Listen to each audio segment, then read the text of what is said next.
Hey guys, thank you so much for joining me. I've had quite a few of you asking me what that handbag was that I got in Chanel. Now I should say, this all happened in a vlog, and in that vlog it was already 25 minutes long and I didn't really want to do like a whole unboxing at the end. Plus as well, I want to talk a bit more about the Autumn Winter 17 collection. So if you want to know what's in it, approximate prices, then I'm going to do that at the same time as unboxing this. This is the Iridescent. Let me tell you actually what it is. This is a medium-sized boy bag in the iridescent rose gold. This is limited edition, and this is another one of those bags that I probably will use it a bit, but I've bought this for investment. And when I say that, what I do is I really love buying classic shapes, but in limited edition colours and fabrics and textures, and this is something that I will probably store and look after and love for a couple of years and then maybe look to sell it. This is from the Autumn Winter 17 collection, and I want to show you here some of the other bags that are in the collection. The two colours, the two main colours are a really pale silver that is absolutely beautiful, by the way. It's not a sort of brassy, shiny silver. It's almost matte, but it's very bright. Also, there is this, which is the iridescent gold, and the iridescent purple has also made a return, only it's quite a bit different to the iridescent purple boy bag that I got from the, what was it? It was the Cruise collection 2015, 2016. That purple was a lot deeper, and the hardware on it, the oil slick look was a lot deeper as well. The colour was more vibrant. The iridescent purple that's come out now is almost iridescent purpley baby blue, but it's quite a bit lighter, and the same thing goes for the hardware. The hardware on it is oil slick, but it's almost more pastel oil slick as opposed to being quite bright and vibrant. The boy bag doesn't come in the iridescent purple. I did ask the question, but my sales associate told me that they never made it in that. The boy bag in the new collection is in rose gold or in the bright silver. If you want to get the iridescent colour, it comes in the Gabrielle bag. It also comes in the classic flap, but the design on it's like got a chevron design down the front of it. I would class myself as a handbag collector, and generally what I do is I buy designer pieces, whether it's a handbag or small leather goods. Sometimes I might use them, other times I might just collect them, and trust me, when I collect them, I do enjoy it. It's not sort of like I buy it and then I regret not being able to use it only to sell it one day. I take as much pride looking after an item and taking care of it and maybe not using it, but looking at it every so often, as I do from the items I've got that I can use and not worry about. And with that purple Chanel boy, which I did sell earlier this year, by the way, I have so many of you still asking me questions, that actually sold in February this year. And it's, even though I was never going to use it, once I sold it, I remember packaging it up and I looked at it and I knew I was looking at it for the last time. And I took loads of photos of it. And I did sell it, and every bag that I buy has got like a story attached to it. But the general thing that I tend to do with luxury items, except shoes, it's really hard to do this with shoes, but I will buy it, use it or not use it, and then in the future you can sell it for more.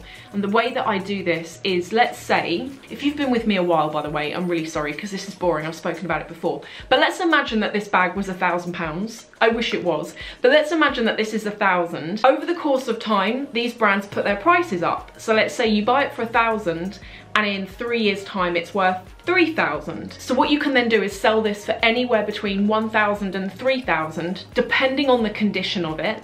And that way you're making a profit, but the person buying it is making a saving, because it would cost them more than that amount to end up buying it new from the shop. I don't normally love the seasonal collections. The collection that I love, and this is the one that I buy into pretty much every year, except last year, was the Cuba collection, which I didn't like, but it's the Cruise collections.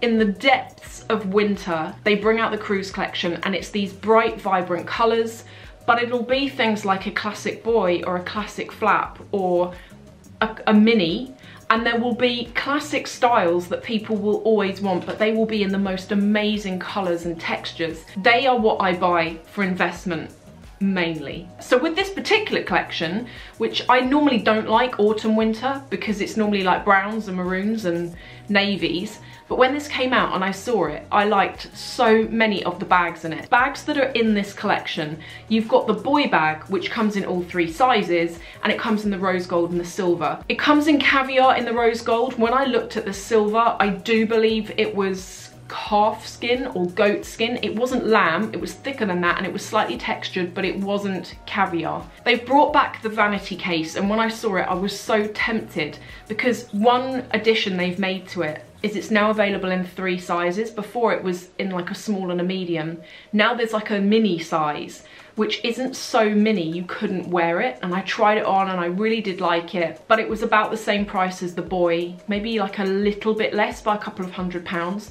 The only reason why I didn't buy it is because I buy these for investment.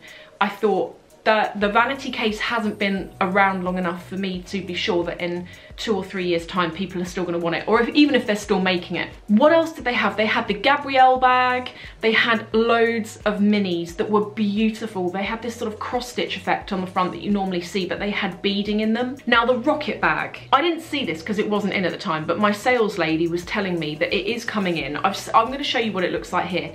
In real life, she said it's probably about this big. It's like a little clutch bag thing. And she said she's seen it and it's made out of plastic. £10,000 apparently that bag is. And she said you couldn't really use it. It's sort of a bit awkward, and she said because it's plastic, it is a bit like rattly. There's like beads hanging off the bottom of it. That again, she did say to me, she was like, that is a collector's piece. People that collect this stuff and then sell it years later, or just collect it to look at it, that's the sort of person that's going to buy that bag. So if you have seen the rocket bag and you have your eye on it, 10k is what you're going to need to be able to get yourself that. Okay, now the price of this was £3,480. I like to give the price, by the way, because I think if you're watching this and you're potentially interested in getting yourself one, I think it's quite nice to know where you stand in terms of how much it's going to set you back. I just think that's useful information. If you are also normally into the cruise collections, the cruise collection for this year, the theme is ancient Greece. I've seen a couple of items. I gotta tell you, it absolutely looks beautiful. It's not so much bright colours as the Soul collection was, or the Cuba collection last year. It's lots of metallics. Some of the jewellery that's coming out in the cruise collection looks absolutely stunning. I've seen some really lovely chokers. Normally the cruise collection lands middle to end of November, so keep an eye out for when that happens. I really hope that if you are interested in what is in the collection, maybe you've been busy and you haven't had a chance to go and look, maybe you don't live near a store and you want to sort of get an idea for what's on offer, then I hope that this has helped. I try and put prices in, and I get so many of you from the US asking about prices and price conversions. I don't think it works quite where I give you the UK price and then just convert it into US dollars. It seems to be that there is a whole different price for you guys in the US, so I always put in pounds sterling, and then you might want to check it from your side. I really quickly just want to show you this dress that I'm wearing. I got this, how much was it? This was about £35. You can get it in loads of different colours. I'm not quite sure how I'm going to wear it on the legs just yet. I've got leggings on with it, and then I've worn the Stuart Weitzman boots, which for anyone who's going to get these, they're so nice, but they keep slipping down, like falling right down below the knee. It's really annoying. I've tied them up really tightly. I need to figure something out for that. Bow details. So it looks like you've got a shirt on underneath it, but obviously you don't. It's pretty warm, I've got to say. I also got it in navy blue.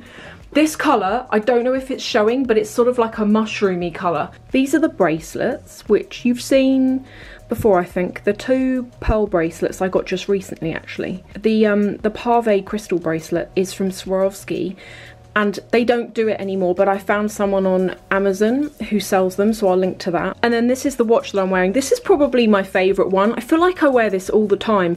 This is it's zebra wood, but I like the indigo face on it. It's filthy. It's filthy at the moment, but I like the indigo face on it. The lashes that I'm wearing are my own. I've had quite a few questions from you guys recently, from I think a lot of you who are new, saying, oh, I didn't know that you had like a lash line, you don't talk about it. In fact, I had someone the other day saying that, wanting to know details. So I've had a lash line out since 2015. The two bestsellers, well, the one bestseller is actually a lash that I initially designed for daytime use. And I say initially designed, I literally designed it back in 2015. I used to get lash extensions and I hated how irritating my eyes would feel. So I went on the hunt looking for a lash that I could wear in the day and that looked really natural, and I couldn't find one at the time. So I worked with a manufacturer, and initially they were just going to be for me, but I had to order in such massive bulk quantities, which I should have realised anyway, that I thought, okay, I'm going to take these on board. And then I just added to the range. So I've got one that I wear for in the day, and then there's a second one that if you get your lashes done and you ask for a more voluminous look, then they're for you. But anyway, the ones that I'm wearing are the most dramatic out of everything that I've got. These are called Silk.